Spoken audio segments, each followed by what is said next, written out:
Hello and welcome to the AICE Chemistry lecture series. Today we're going to start chapter 14 in this video, which is going to be an introduction to organic chemistry. Now, organic chemistry is what we have left in the curriculum. Everything moving forward from 14 to 18 is going to cover different aspects of organic chemistry, and chapter 14 is especially important for that because it's going to teach us all of the basic knowledge rules that we need for organic chemistry. Organic chemistry does not follow the same rules necessarily that inorganic chemistry does. The naming of compounds is different, which we're going to learn here. The way in which we display the chemicals is going to be different, which again we're going to learn in chapter 14. So out of the 5 chapters of organic chemistry, 14 is one of the most important and one of the longest. So pay attention, go over it as many times as you need to, because these are essential skills that you're going to need for the rest of the curriculum. Now, what especially is organic chemistry? What differentiates it for inorganic chemistry? Organic chemistry is the study of carbon-containing compounds, things that are essentially essential for life and other living biochemical reactions. So a lot of what we're gonna see here are compounds that are found either in people or in plants or in dirt. We're always gonna start with very basic chemicals, but eventually moving up to more complex ones. So the chemicals are a lot more complex. So let's keep going. This particular chapter has 8 different sections. So we're gonna have 8 different videos covering chapter 14. We're going to start with representing organic molecules, which is the first thing we're going to look at. How do we show organic molecules? How is it different from inorganic? Then we're going to look at the homologous series of organic compounds. That's a very short section about just what a homologous series is. Then we're going to go into naming, which we're going to spend a fair bit of time in because along with organic molecule representation, it is one of the key skills that we need for this whole part of the curriculum. Bonding, we're going to cover, although this is a bit of a review from what we covered earlier in the year with pi and sigma bonding. We're then going to go into isomerism, both structural and stereoisomers in sections 5 and 6, which are going to cover a unique topic to organic chemistry, which are isomers. Finally, moving on to the types of organic reactions and the types of mechanisms in 7 and 8. So essentially looking at how do these reactions happen, what is a mechanism, and what are different types of reactions. So let's get started. With section 1, we're going to look at the representation of organic molecules. And this is going to overlap a little bit into inorganic. We still have things like chemical formulas and empirical formulas. But we're also going to look at some new types of ways of showing molecules, like skeletal formulas, for example. So, what are some of the new ways in which we show organic molecules? Well, three-dimensional molecular representation is very important in organic chemistry. As we'll see later with isomers, some organic molecules are only differentiated when we look at them in 3 dimensions. In 2 dimensions, they will look exactly the same. That's what the whole topic of isomers are. So below are some 3D models that we usually use in representations that are computer made or online or electronic. These are called space filling models, where the white spheres represent hydrogen and the black spheres represent carbon. So white represents hydrogen. Oops, let me shrink the size of that. So white is going to represent hydrogen, black is going to represent carbon.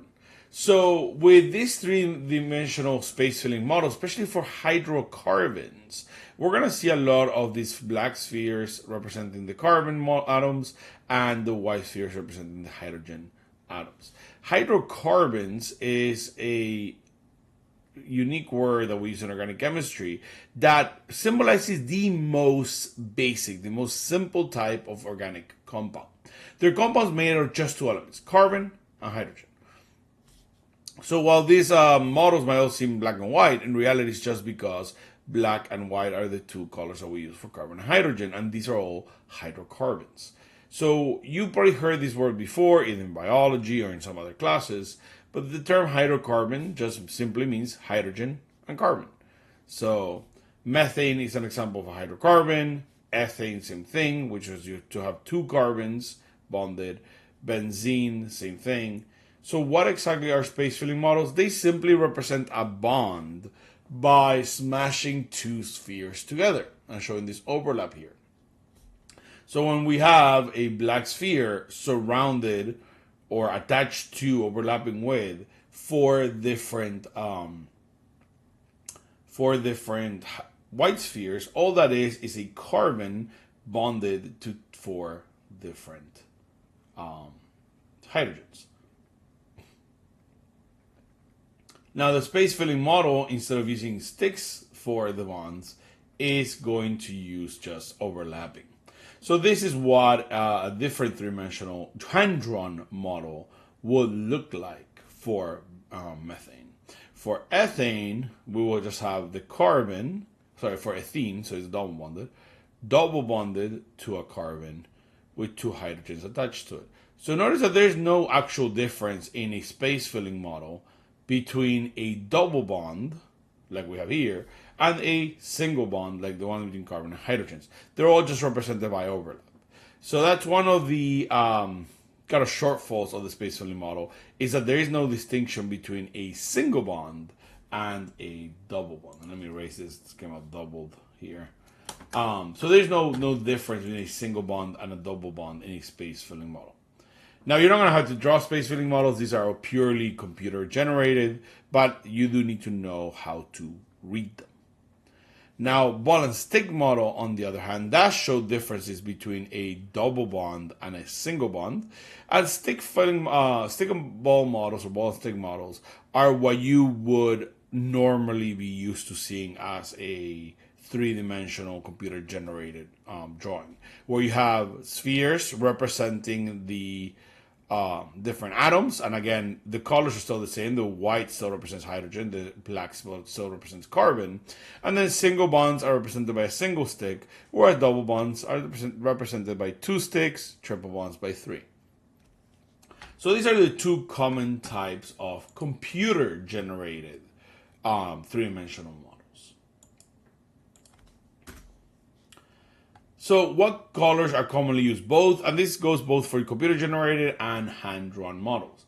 When the choice is there, because we can draw in color on the AICE exam, of course, but when the choice is there, we usually are going to use hydrogen as white, and these are very much universal, and there's no real difference. And I'm going to highlight the ones that we most commonly use. Hydrogen is usually shown in white. Carbon is usually shown in either a dark gray or black color, depending on what the background is. Oxygen is going to be used in red, or shown in red. Nitrogen is going to be used in blue. And those are the most common ones. Now, there's a few other ones that are common as well. Sulfur is usually represented as a pale yellow color. And then, as far as the halogens are concerned, fluorine, chlorine, bromine, and iodine. I don't know why phosphorus is in there in the middle, but usually, now there are two kind of options for these. If they're differentiated, fluorine is going to be represented by a yellow-green, chlorine by a green, bromine by an orange-brown, and iodine by a violet. So that's if they're differentiated, but a lot of the time, the halogens are often just all drawn in green. So that's gonna be, essentially gonna be down to whether it's important to differentiate the halogens from each other or not, because they have very similar reactions, as we saw in the prior chapter, the inorganic chapter. But if it's not important to differentiate the halogens, then they're all just used or colored in as green. Or if it's important to differentiate them, then yellow-green for fluorine, green for chlorine, orange-brown for bromine, and iodine is violet. So you can tell these colors are similar to their colors of their diatomic forms. The green or pale green gas for chlorine, the yellow-green gas for fluorine, orange-brown liquid for bromine, and violet gas slash really dark violet black for the solid. So do remember these because you might see them and then they would expect you to know what the colors represent. Again, these are the important ones. Things like phosphorus being brown, it's not usually going to show up in the test. Things like boron, again, is definitely not going to show up in the test for organic chemistry. Lone pairs being pink, again, we don't always show lone pairs in AS chemistry. So these are the ones I highlighted, the most important ones. So let's keep going. Now, what are the general two-dimensional formulas? Now, like I said, there's a lot of different ways in which we can show structures, right? And now the most common way that we've seen so far are two-dimensional formulas. In chemistry, especially in inorganic chemistry, we usually use two very common types of written formulas: the empirical formula and the molecular formula that we learned about back in honors chemistry. The molecular formula is going to show the actual number or type of the atom in the molecule. So they're used for most covalent compounds, right? We learned about how we use molecular formulas for covalently bonded compounds, and these are also what are used, although not as often as you would think, in organic chemistry. Things like C2H6, not simplified because we have exactly 2 carbons and 6 hydrogens. C6H12O6 for glucose, showing the 6 to 12 to 6 actual number of atoms in the glucose molecule, and not a simplified version. C3H5N309, whatever this giant molecule is, not simplified again. But the empirical formula, which is also something we learn, shows the simplest whole number ratio of each type of atom in that molecule. Now, the simplest whole number ratio used for empirical formulas is not usually used with covalent compounds and definitely not used in organic chemistry. It's usually only reserved for ionic compounds that are simplified because of their giant networks of ionic bonds, and it's sometimes used for finding the molecular formula for covalent compound, like we learned how to do in honors chemistry. But we're not actually going to see the empirical formulas used that often with organic chemistry unless we're doing some kind of mathematics and trying to find the molecular formula. So empirical formula almost never used. Let me write that here. So for organic chemistry, almost never using the empirical formula. Sometimes we will use your molecular formula. Now you might be asking, well, that's the only formulas that we know. Yes, that's true. We only know the empirical and molecular formula so far, but now we're going to learn a few other types of formulas that are more commonly used in organic chemistry. Why? What is the issue with molecular formulas? Molecular formulas can actually belong to multiple different compounds. Later in this chapter, we're going to learn about isomers, but C6H12O6 can actually mean not just glucose, but for one, there's 2 different versions of glucose, alpha and beta glucose, as well as a few other compounds that have the same empirical molecular formula. So let's keep going.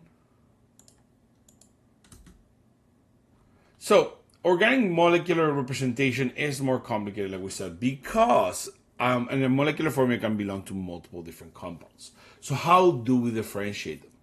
Depending on what we need to show and what we need to represent, we might use a number of different things. So the first are what we call structural formulas. Structural formulas are going to show how many of each atom we have and the symbols for those atoms bonded to each carbon atom in an organic molecule. So like I mentioned earlier, organic chemistry is all about carbons. And in organic chemistry, oftentimes we're going to have these long chains of carbons with things attached to them. Those things might be hydrogens,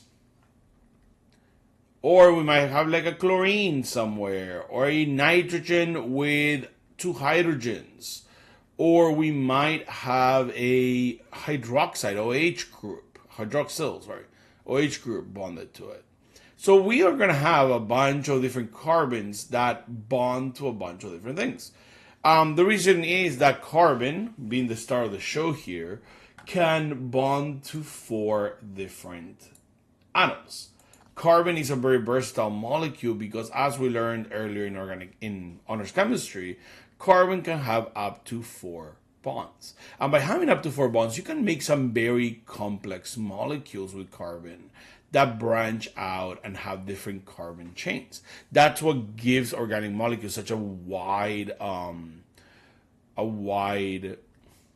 what's the word I'm looking for? A wide variety, right? And the fact that these carbons are kind of like Legos, we can just keep chaining them together to make larger and larger things. So because of that, we can use structural formulas to show how many of each element or each connection are in each individual carbon.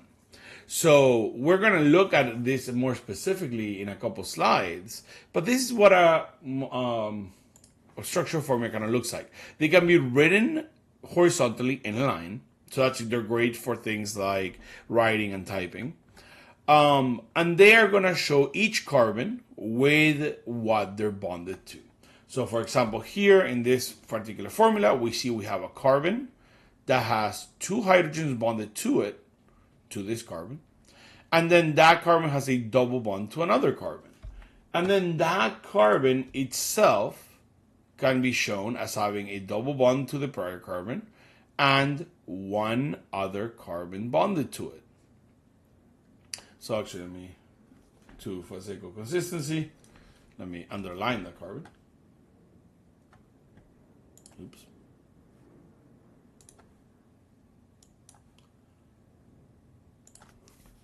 So this carbon has the double bond to 1 carbon, that's 2 bonds. A hydrogen bonded to it, that's 3 bonds. And then it has a bond to the next carbon over. Whenever the groups of carbons are shown like this, CH, CH3, that means this carbon is bonded to this carbon. And then the last carbon, which we have here, is again bonded to this carbon, so that's 1 bond, and it has 3 hydrogens bonded to it, so that's 3 more bonds. Now, apart from a structural formula, which again we're going to look more in depth into in a little bit, we can also have what we call a displayed formula. Now, displayed formulas you have seen. This is when we draw out every single bond in the organic molecule. So in a 2D-dimensional representation of an organic molecule, and we'll talk about 3-dimensional in a second, the displayed formula shows not just the atoms, but what they're bonded to. So this formula right here that we're looking at, this displayed formula, is actually the formula for this structural formula. So if we look at it, we have here, so going back to my colors, we have this carbon right here, which has 2 hydrogens and a double bond on it. That will be this hydrogen right here. Sorry, this carbon right here. We have 2 hydrogens single bonded to that carbon and a double bond to the next carbon. Then we have this carbon right here. This carbon will be this one, where we have again a double bond to the prior carbon here, a hydrogen bonded to it, which will be this hydrogen right here. And then because carbons have 4 bonds, that 4th bond goes to the next carbon. And that next carbon, and let me do that in green, this carbon right here would be this carbon, where we have again a bond to the prior carbon, which we saw here. And then because that carbon has to have 4 bonds, it has 3 hydrogens bonded to it. Those are these 3 hydrogens. So this is the displayed formula, which you are more used to seeing because we have done displayed formulas. We call them Lewis structures for obviously simpler molecules. But this 2-dimensional displayed formula is essentially just the Lewis structure for a much larger molecule.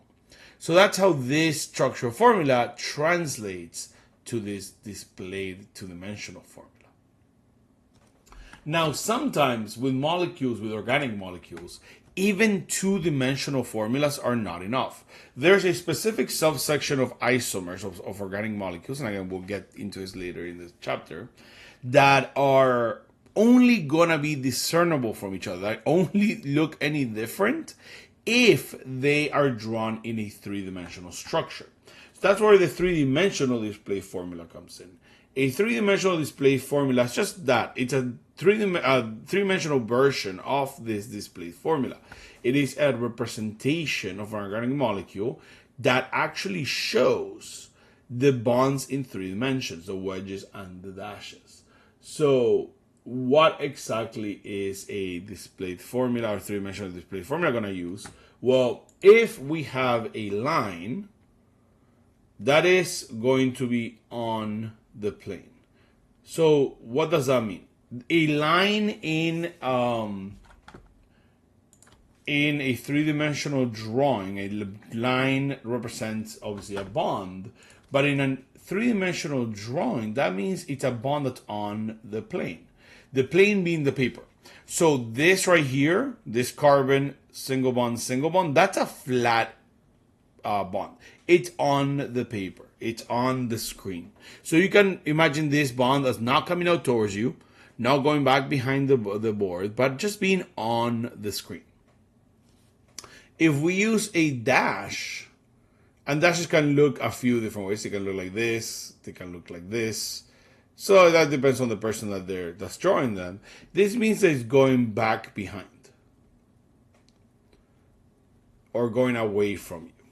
So this bond right here, this hydrogen carbon bond, and this is a carbon, I'll talk about why it's like that in a second, but this bond is going back behind, away from you.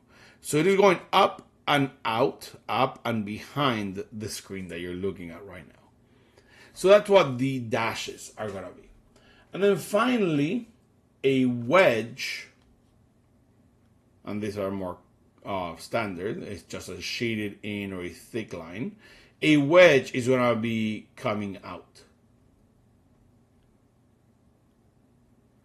So whenever you see a wedge, like, let me erase the dash. A wedge like this one means that that bond, that carbon-hydrogen bond, is coming out towards you. So it's moving towards you, again, still up, but out away from the screen that you're looking at this on. So in this particular drawing that we have here, this particular three-dimensional structure, and again, I'm not going to get too much into this, but there's actually a carbon right here. We're going to get into it in the next formula, because there's a bit of a hybrid here, but there's a carbon right here. So in this particular drawing, this carbon-hydrogen bond is flat. It's on the plane, and actually most of the molecule is flat. So what you're seeing here is exactly what that molecule looks like. The wedge, so this carbon, or sorry, this hydrogen attached to the carbon, is coming out towards you, and this hydrogen that is in a dashed line is going back behind the screen. So this is a three-dimensional structure. Well, this is actually, it's an upside down tetrahedral. So you have this bond that is also flat right here, and then one going back out and one going, sorry, this one going back out towards you, and this one going back behind the screen.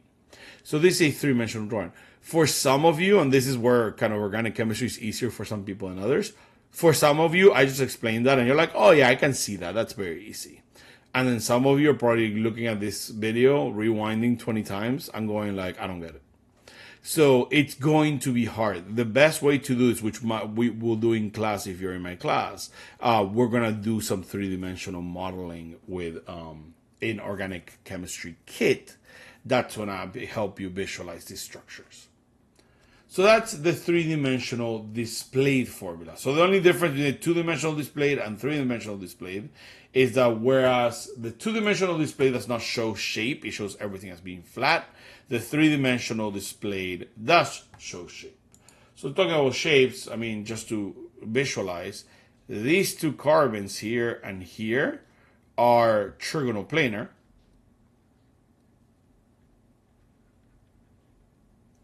Because they have three bonds and they're flat, that's why they're flat on the paper.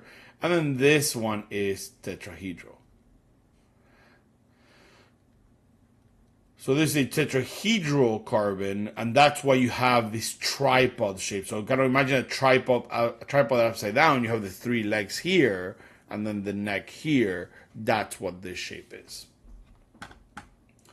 So let's look at the last one. The last organic molecular procedure, which is the hardest to do because it's the newest, apart from structural formula, is what we call a skeletal formula. A skeletal formula is a simplified display formula where all the carbons and hydrogens are actually removed. They're hidden. And the carbon-hydrogen bonds don't show up. So this is the skeletal formula for the exact same molecule. All four of these are the exact same molecule we're looking at. And we're going to look at this a little more in detail because skeletal formulas are difficult.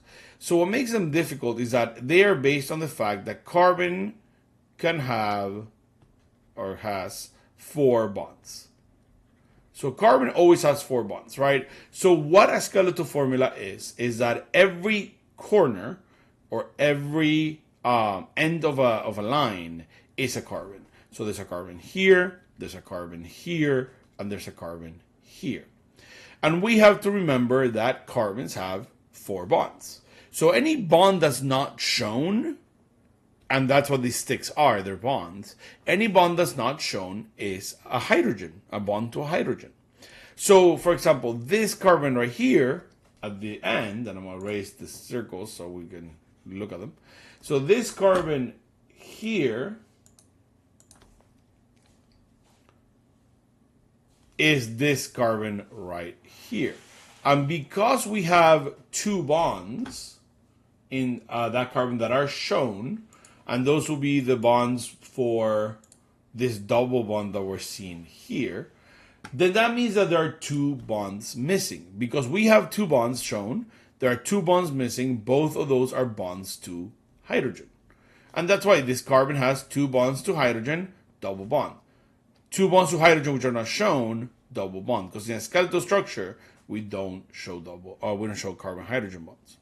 This carbon right here, let me change my color. This carbon right here is this one. And in this one we have 1, 2, because we have double bond here, 3 bonds being shown. And because carbons have 4 bonds, that means that we have 1 extra bond that goes to a hydrogen. So we only have 1 hydrogen on that carbon. And then if we look at the last carbon, the one all the way on the right, this, oops, I made that a little bigger by accident.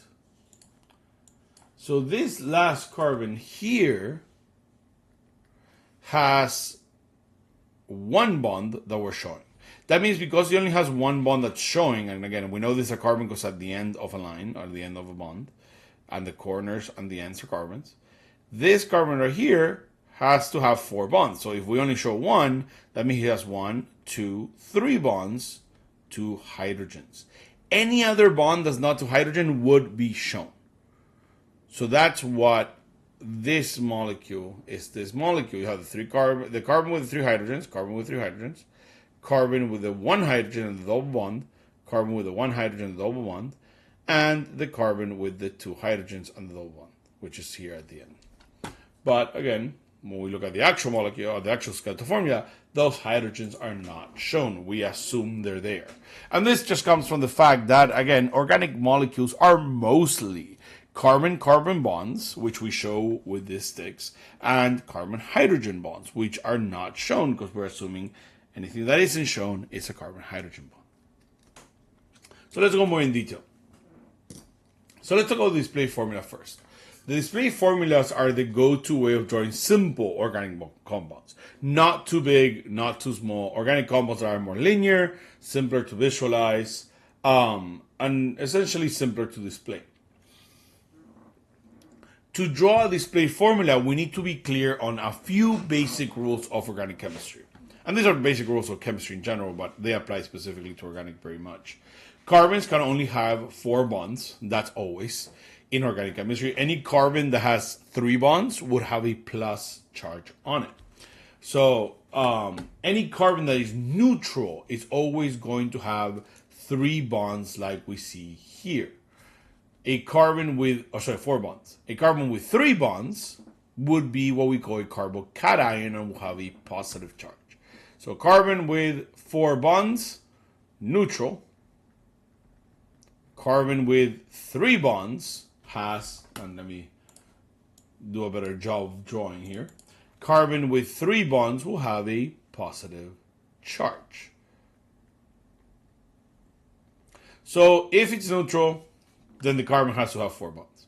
Hydrogens and halogens are only ever going to form 1 bond because they're in group 17 or in group 1. They need 1 more valence electron.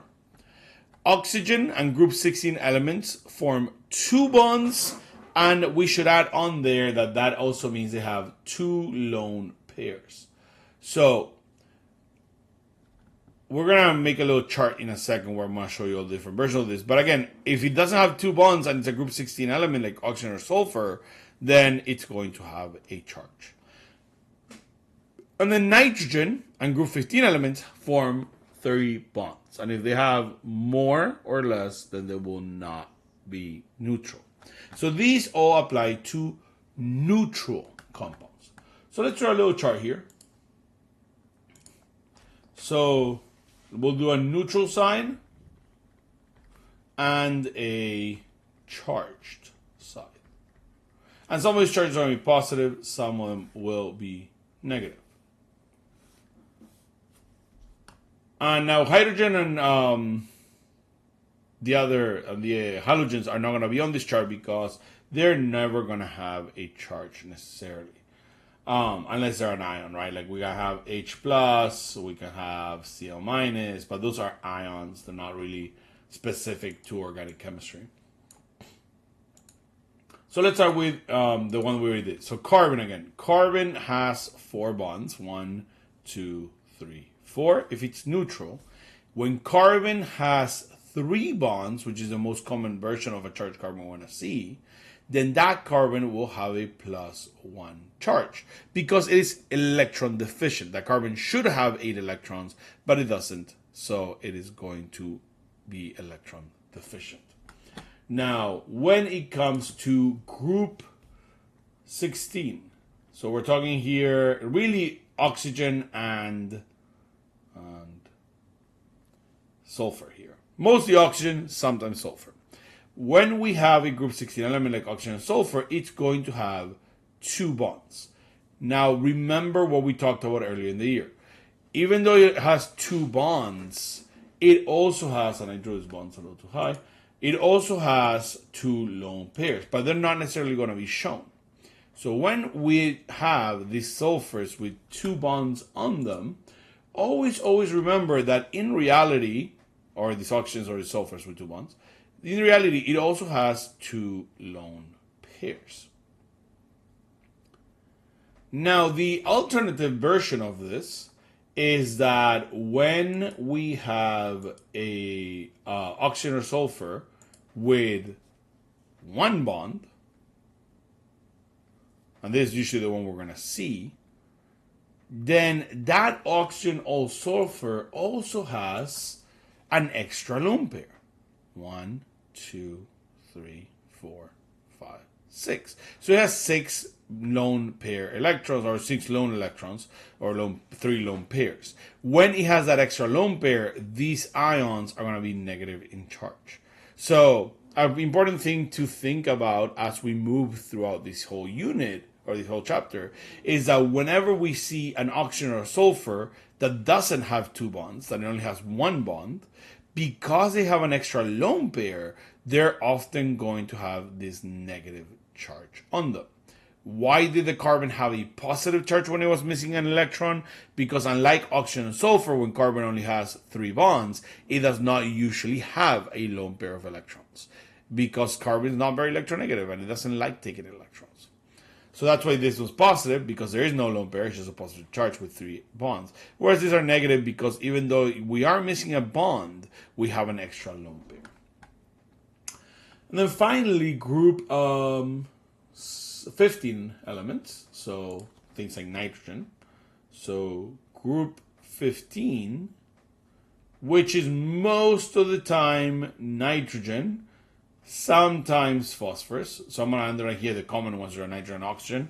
Sulfur and phosphorus are like, critical thinking questions where they're going the extra mile.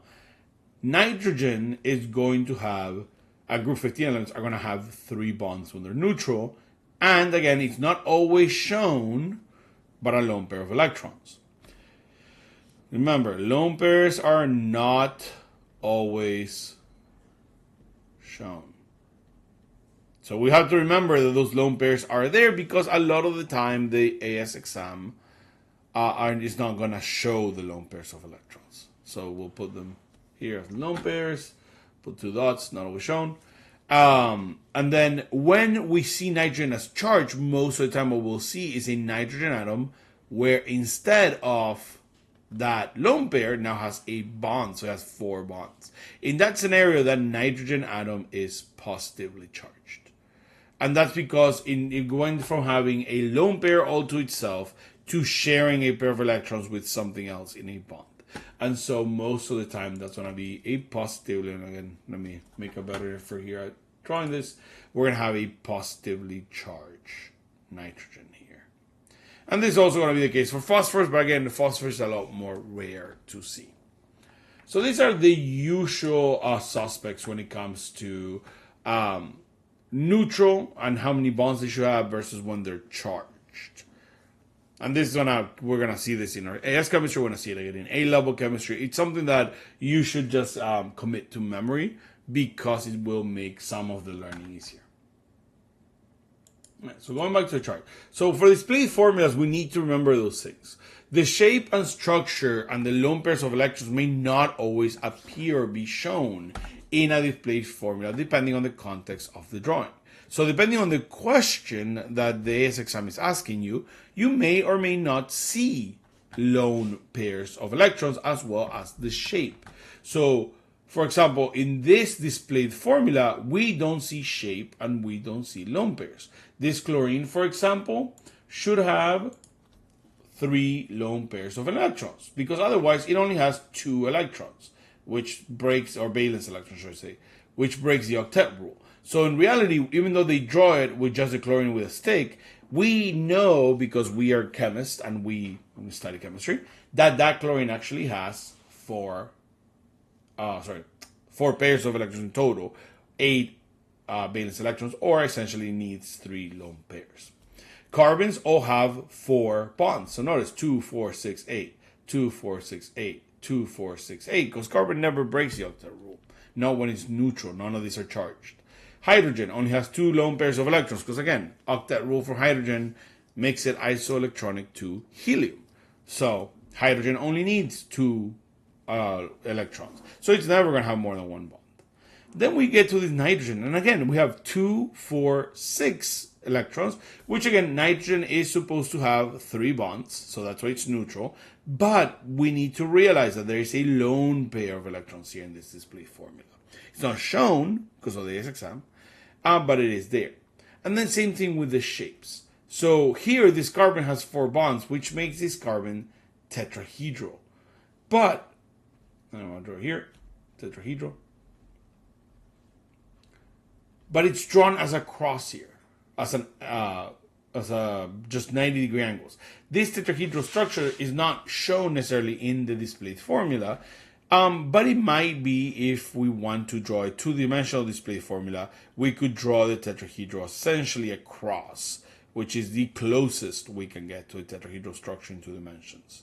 And then here, when we draw the double bond, these are trigonoplanar.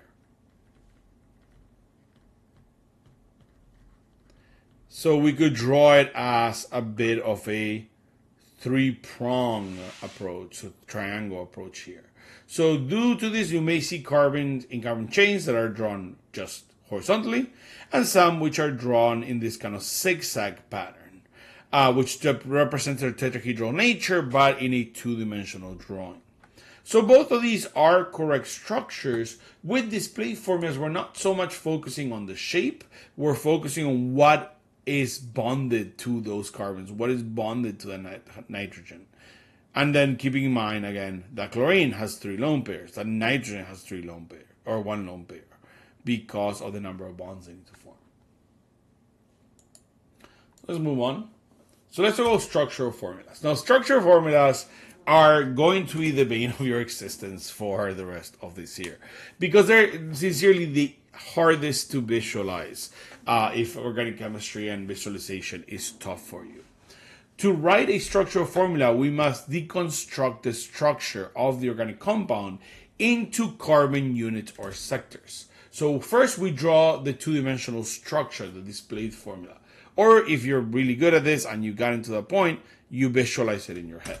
So let's say we have this very complex structure. What we will do is we would go and identify the groups of atoms and side chains along the carbon backbone. So this is a new word we're using here. What is the carbon backbone, right? The carbon backbone is, let me make that a little bigger. The carbon backbone in an organic compound is the chain of carbons, the longest chain of carbons. So here we have 1, 2, 3, 4, 5 carbons that are just bonded to each other in a chain. If there's a double bond, that's always, or a triple bond, there's always included in the backbone. Because we could have gone, you might be asking, Mr. Pendola, why didn't we go 1, 2, 3, 4, 5? Because that's also 5 carbons, right? And that could be our backbone. And if this was a single bond, that could also very well be our backbone. But whenever we have a double bond or a triple bond between carbons, we want to make sure we include it in our backbone. Well, 1, 2, 3, 4, 5. And that's our carbon backbone. And every organic molecule is going to have a backbone. Every organic molecule is made out of a chain of carbons with stuff attached to it, like we mentioned earlier. So the next step we're going to do is we're going to identify all the different areas. So we're going to look at that carbon backbone and we're going to break it down into sectors by carbon. So not by carbons, not the ones that are sticking out of the backbone. We're going to go through our backbone and identify sectors. So we have this carbon, this first carbon in the backbone with its attachments. We move on to the next carbon. We have that carbon with its 2 attachments. Then we have another carbon with a hydrogen and another carbon chain that sticks out. That is what we know. Let me get my color here. This is what we know as a side chain. Why? Because not part of the main backbone of carbons. It is a chain of carbons that sticks out from that main backbone chain. And so we call it a side chain. It's a detour, if you will. Right? So we see the carbon backbone. We have a side chain that sticks out of it. So we're going to identify all of those carbons. We have the next one with its 1 hydrogen, and then the next carbon with its 2 hydrogens. So we're going to identify each carbon, what's attached to it, and that's going to become the basis for our structural formulas. With structural formula, we're going to condense the side groups or side chains into what we call condensed structures. So instead of writing this whole carbon chain out as C with 2 hydrogens, C with 3 hydrogens, we are going to condense that side chain. And instead of writing the C with 2 hydrogens sticking out, we're going to get rid of all linear bonds sticking out of a side chain. So instead of writing C with the 2 hydrogens, we're just going to write CH2. So we're going to essentially write the molecular formula for that carbon. Instead of the C with 3 hydrogens, and again, let me go back to the original, right? C with 2 hydrogens, C with 3 hydrogens. We're going to write CH3. So that's going to be our side chain. We're going to condense our side chain because we're going to need the condensed form in order to write our structural formula. And then we're going to condense it even more. So that side chain, let me get rid of this and this. So that side chain now is going to get condensed even further. So this CH2CH3 is what in the displayed formula would have been completely drawn out as C with 2 hydrogens, C with 3 hydrogens. That's what this CH2CH3 is showing. It's showing carbon, carbon with 2 hydrogens, and then the next carbon, which is attached to that one, with 3 hydrogens. So we're condensing the side chain to make it more manageable and easier to write. And notice how we're now writing it horizontally to make the structural formula easier to write. Once we have grabbed all those side chains and condensed them, then the next step is going to be to redraw the compound into a structural formula by essentially writing out the sequence of each side group or side chain and each carbon. So if there's multiple of the same group in a structure, we can just use parentheses and separate them out and put a subscript to see how many. And then we can also show any double or triple bonds in the structure. We have to differentiate them from single bonds. So this carbon right here, this the C with 3 hydrogens, that carbon in a structure formula is simply going to become a CH3. Why? Because we have one carbon with 3 hydrogens attached to it. Another way to write this will be to write CH3 because it is the first carbon and it's sticking out to the left. So you can write as CH3 to the left, or we can just write as CH3 to the right. This is a matter of preference, which one you choose. Most people I see write the top one. I've most of the time have written the bottom one, but have recently switched to the top one. So it's up to you. The next carbon, the one in red, is going to be a carbon that has 2 OH groups. So how do we write that? We write as COH in parentheses because that's not just one atom, 2. It's a carbon with 2 hydroxides, so hydroxyls, 2 OHs.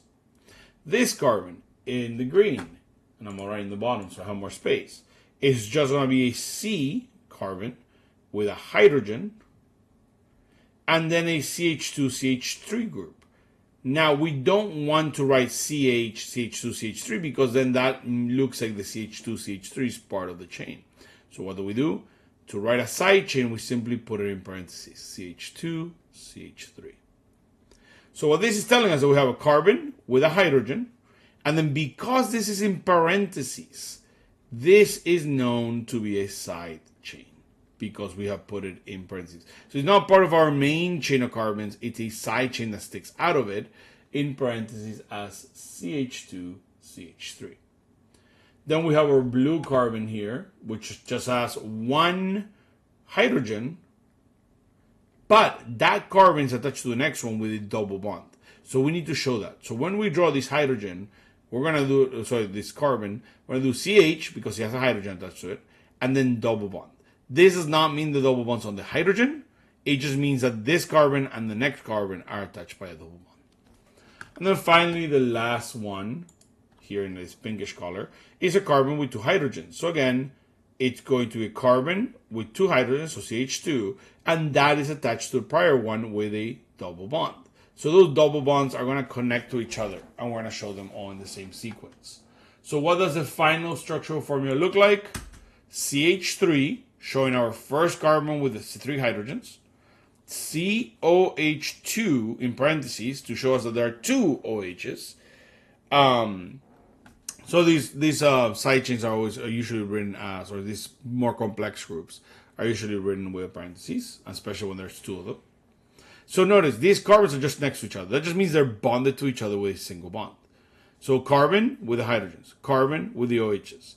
Then the next carbon, the green one, with the hydrogen and the CH2CH3 side chain. That's why it's in parentheses, even though there's no subscript. So that means that this is not part of this main backbone. It's part of a side chain that sticks out. Then CH is the next carbon. That's double bonded to the CH2 carbon, the carbon with 2 hydrogens. So notice, this one's actually shown as a double bond between the carbon groups because of that double bond needing to actually separate it from single bonds. So if they're just next to each other, single bonds, there's a double or triple bond, we have to show it. So I'm going to write this all in one color to make it like more realistic what you would look like on the test.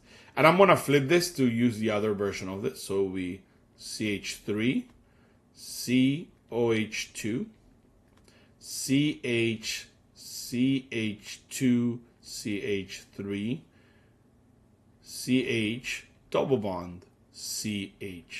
So this is what it would look like, right, all in one color. So what you have to look for as you're reading this, if you're reading them, if you're coming up with them, look for the carbons that are not in parentheses. So we have carbon number 1, carbon number 2, and that parentheses looks a little carbonish, so let me rewrite that.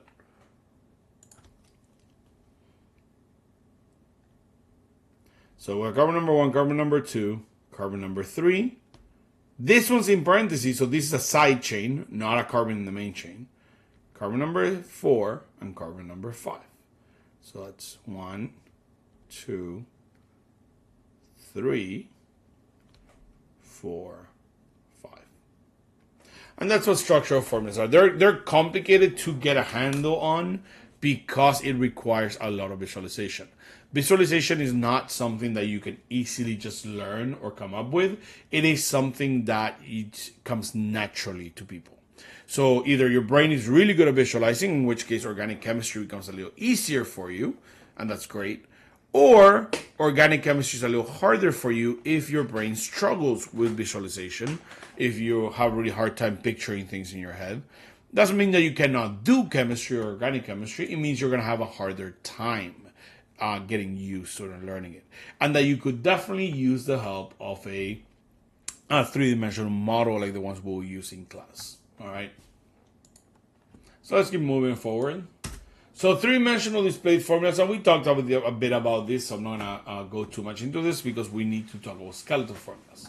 Three-dimensional displayed formulas use wedges and dashes to represent bonds in the order of depth. And what do we mean by depth? Depth means whether they're on the board or coming out towards you or going back behind the plane of the paper or the board or the screen in this case. So a wedge is used, like I said earlier, to represent something that's coming out towards you. So it's coming out of the paper or the board or the screen, whatever you're writing on. And a dash is used to represent a bond that goes back away from you. So the three-dimensional structures are going to use this in order to represent things like tetrahedrals, for example. A shape that we're more familiar with, if you look at this, those lines mean that these two bonds, the C to C bond and the C to O bond, are on the plane of the board or the paper, whatever you want to call it. And then the wedge to the chlorine means that the chlorine is sticking out towards you, not straight out towards you, but forward towards you. So if you were to grab your hand and reach out towards a molecule, the first thing you would touch is that chlorine. And then that dashed line to the hydrogen means that it's coming out back behind the board. So if you were, again, to keep your hand moving forward, the last thing you will touch will be the hydrogen in the back. So why are these important? These are extremely important for something called optical isomers, which we'll see later in the chapter in 14.6. But they're also very important with things like biochemistry and very complex, more advanced chemistry. So this is our displayed formula here. This is our one way of showing the three-dimensional structure. This is called an atom-centered three-dimensional structure. So we can see that this carbon right here, oh, that's still white. So we can see that this carbon right here is this carbon. So attached to a carbon, we have an OH, which is here. We have a chlorine, which is here. We have a hydrogen, which is here. And then we have a CH2, if we remember when we talk about a structural formula, CH3, which is what this is. So this is showing this molecule centered around our carbon. This is a particular three-dimensional structure that we use for those optical isomers we'll see in 14.6. It's essentially going to grab one atom, in this case a carbon. Carbons are tetrahedral, so we're going to draw that tetrahedral structure, and then we're going to draw everything that's attached to it. So the good thing about this is that it doesn't matter where you put things. So if this CH2, CH3 was here where the OH is, and the OH was at the top, that will still work. If the OH was at the top and the chlorine was at the bottom, that will still work. It will just make a slightly different molecule, and we'll talk about that in 14.6. This is the other version of three-dimensional displayed formulas. They're just going to grab our two-dimensional formula and actually put things into perspective, into tetrahedrals. So you can see here, this carbon has that tetrahedral shape where we have this pyramid almost being made between all of the atoms. We have one coming out towards you, one going back behind, and then two of the bonds on the paper. Whereas our double bonded carbon, this is tetrahedral, our double bonded carbon in the bottom is trigonal planar. So we can see how everything's on the plane of the paper. It makes that triangle. That's the typical shape of trigonal planar. So it's to show the difference in shapes, in Vesper shapes. An organic molecule is not made of a single Vesper shape. There's no central atom like we saw in chapter 5 or whatever chapter that was. But it is a more complex molecule made up of multiple shapes. And those shapes are centered usually around carbons. This carbon, because it has 4 bonds, is tetrahedral. This carbon, because it has 4 bonds, is tetrahedral. The tetrahedral is just upside down here. And again, if I draw it, which I'm not great at drawing these, but we have that tetrahedral shape. Oops. I hit the 2 carbon by accident. So again, we have this tetrahedral shape, which happens to be this kind of triangular pyramid here. But just upside down, whereas this one was sideways. And then the other 2 carbons, because they have this double bond, these are just trigonal planar, where they're flat. And that's why none of the atoms have a wedge or a dash, because these are flatter sections of this molecule. So again, these are very important. You will use them, not as often as just regular 2D displayed and skeletal, but you will use them in specific situations where we're going to talk more about them. And finally is our skeletal formulas. Now, skeletal formulas are probably the most used in organic chemistry because they make everything a lot simpler, but they're kind of tricky to learn. So skeletal formulas are a simplified way of showing large organic molecules by just focusing on the things that are not carbon and hydrogen. So like I said, there are 2 things that organic molecules are always going to have. Organic is always going to have carbon, and it's always going to have hydrogen. Oxygen is also very common. Nitrogen, chlorine are very common, but carbon and hydrogen are a must. If it doesn't have carbon and hydrogen, essentially it is not organic. So all of these compounds are going to have carbon and hydrogen in them, and you're all going to have both carbon-carbon bonds and carbon-hydrogen bonds. So what do skeletal formulas do? They ignore the carbons and they ignore the carbon-hydrogen bonds. In a skeletal formula, we do not show carbons, and we do not show carbon-hydrogen bonds. So every connection between bonds or end of a bond to the end of another bond is a carbon. So essentially, anytime we have a corner, like here, and anytime we have a line that doesn't connect to anything, which we don't actually have any here, but if we had, and I'm going to draw something into this, if we had a line sticking out and there's nothing at the other end, so not this, because this has a chlorine at the end, not this, because this has a nitrogen at the end, but if we just had a line that connects to nothing, that is a carbon there. Or any corner is going to be a carbon. Any connection is going to be a carbon. So these are all carbons here. Let me erase that one. Oh, oops. Let me erase this one because these are not actually in our molecule. But all of these are going to be carbons. All of these corners, or anytime we have a line just going into nothing, those are carbons. So we're not going to show that, and we're not going to show carbon-hydrogen bonds. Again, every carbon has 4 bonds. That's always going to be the case unless that carbon is positive, in which case you will see the positive. So that means that if we look at it and we see a carbon that only has 2 bonds that are shown, like this one, that means that carbon has 2 hydrogens sticking out of it.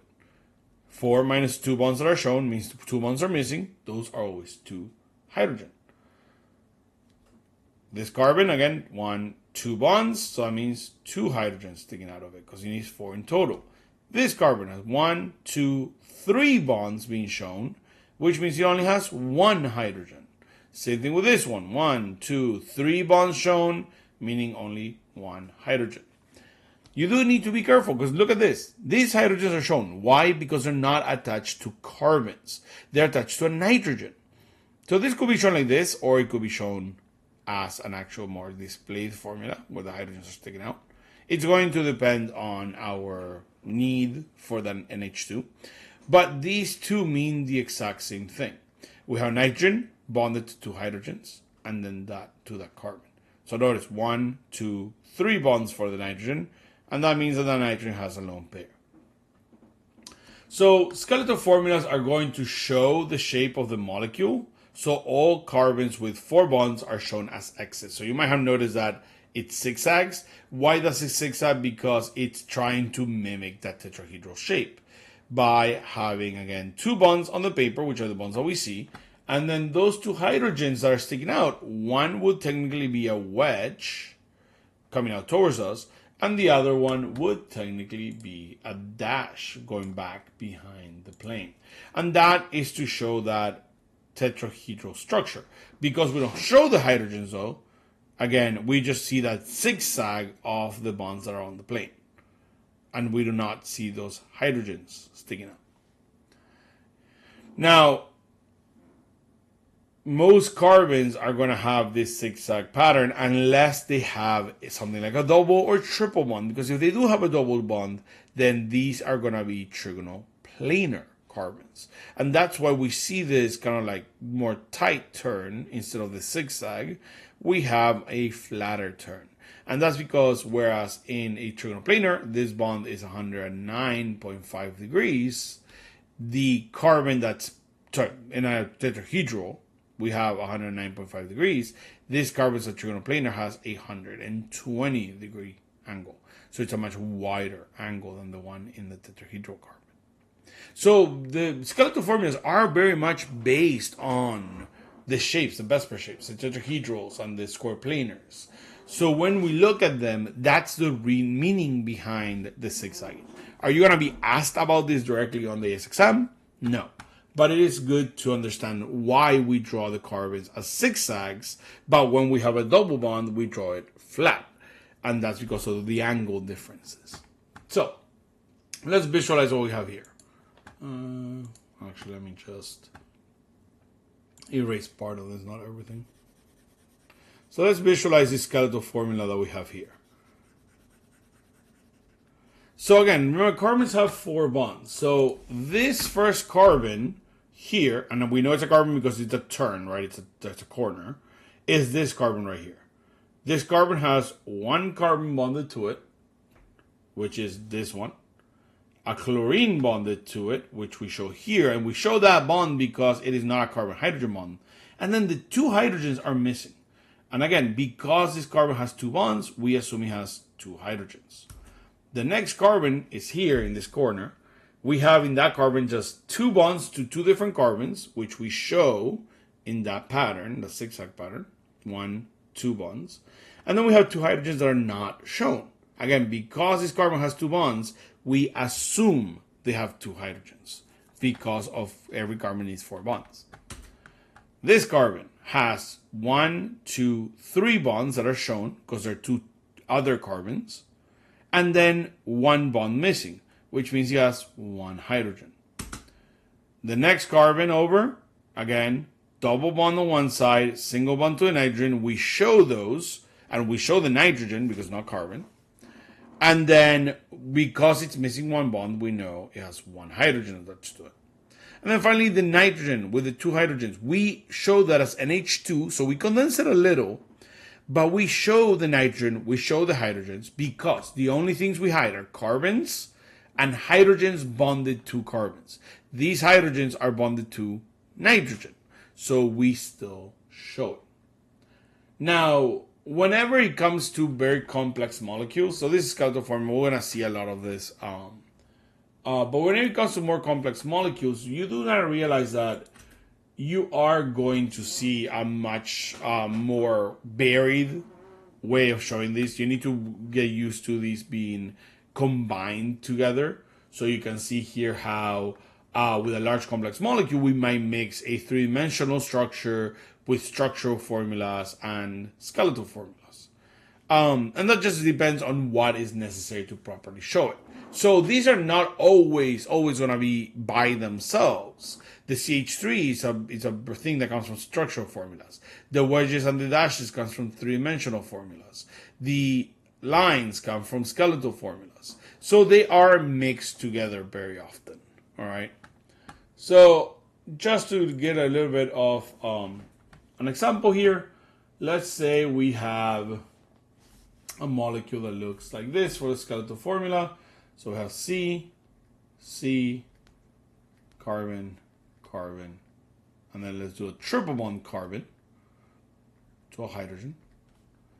Let's say we have a chlorine here, a hydrogen here, an OH with a C. So we'll do CH2, CH3. And then here just hydrogen, hydrogen, hydrogen. So how will we draw this in a structural formula? Again, for structural formulas, we are going to look at each carbon. So we have carbon number 1, carbon number 2, carbon number 3, 4, and 5. And we're just going to draw each carbon with what it has. So we have carbon number 1 has 1, 2, 3 hydrogens. So we're just going to write CH3. Carbon number 2 has an OH and a large side chain. So we're going to write here C, OH in parentheses, because most of the time whenever we have multiple atoms in a side group, we write them in parentheses. And then we're going to write our side chain in parentheses to show that it's not part of the main chain. And we have a CH2 here, because we have two hydrogens, and a CH3.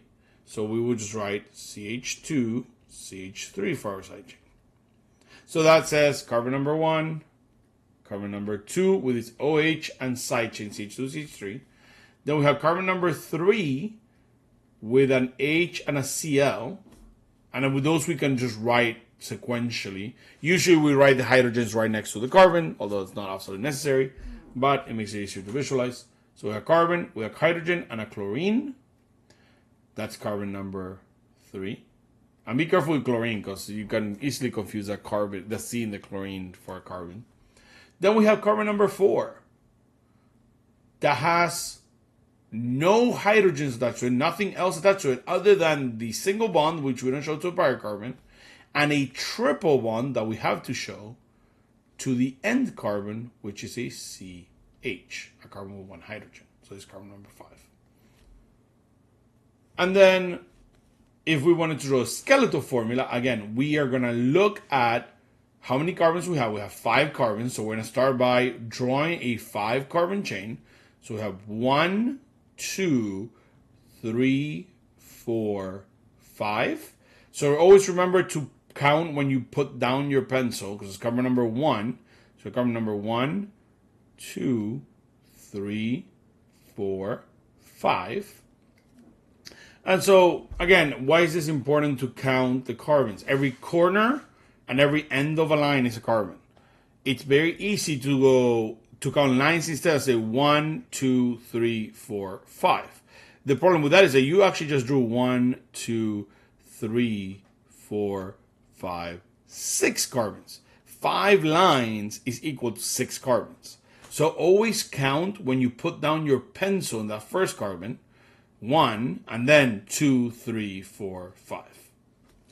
It'll make your life easier when drawing skeletal formulas. And you're going to get a lot of practice with this. I'm going to give you all a worksheet in class because this is something that requires a lot of practice.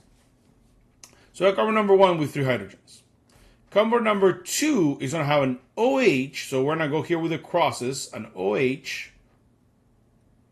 And then a 2 carbon chain sticking out of it. So it's going to be 1, 2 carbons, because this is carbon number 1, carbon number 2 sticking out of it. Carbon number 3 has a Cl sticking out of it, so I'm going to move this 3 up to the top. So now I have a Cl. And we write the Cl, we show the bond to the Cl, we write the Cl, but notice we're not showing the bond to the hydrogen because we do not show hydrogen bonds.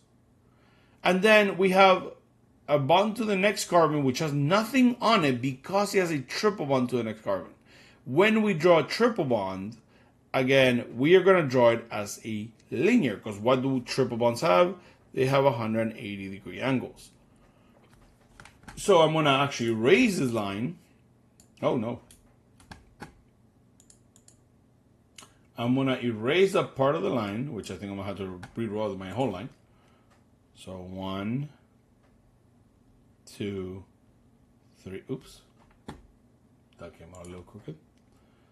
So 1, 2, 3, 4, and then 5 is going to be a triple bond. And this is my carbon 5. So notice I draw it linearly because that has to be a 180-degree angle from that triple bond. Unlike double and single bonds, which form either 120 or 190-degree angle, for a triple bond, it's going to be 100. It's going to be a linear 180-degree angle. So this right here is our carbon 4, and I know it's hard to see, but this is our carbon 4 here that we're drawing because it is between a triple bond and a single bond, so it has to be a carbon there. And then this is carbon 5, which has 1, 2, 3 bonds, so we know the hydrogen is there because we need a fourth one. So it's just an example. Obviously, it's a very complex molecule. The ones you're going to get on the AICE exam are not this complicated, but it gives you a good idea of all the different things that can happen in these skeletal formulas. All right, so that's it for this section. That is it for section 1. Again, these are the basics of organic chemistry, so they take a lot of practice, a lot of going over this over and over again in class and with examples. But eventually you will get it, and it'll make your life easier with the rest of the chapters. So I'll see you all in our next video.